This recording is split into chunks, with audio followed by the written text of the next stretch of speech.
In this guide, we're going to take a look at how to derive state from values already stored in our object store. The Stackblitz demo and the written tutorial for this is available in the description below. So if you'd like to follow along, go ahead and open those up in tabs.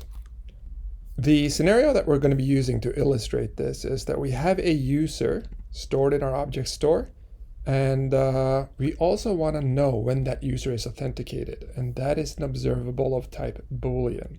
So we're going to be looking at how we can create that state from knowing whether the user is in the object store or not. And the way we go about doing that is we go ahead and pipe the observable that's tied to the user state through map, and then we map it to a Boolean value. And that's it. That's all we need to do.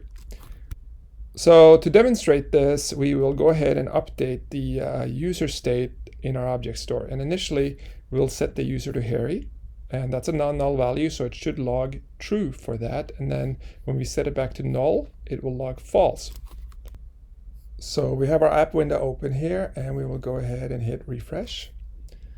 And we can see that initially it logs false, and that's because the initial value in our store is null, and that corresponds to false.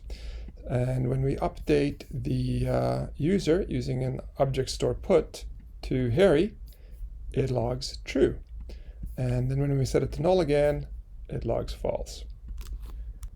And so that's how we can go ahead and create additional dry state from state that is already in our object store. I hope you enjoyed this mini guide, and as always, like and subscribe, and we will see you in the next one.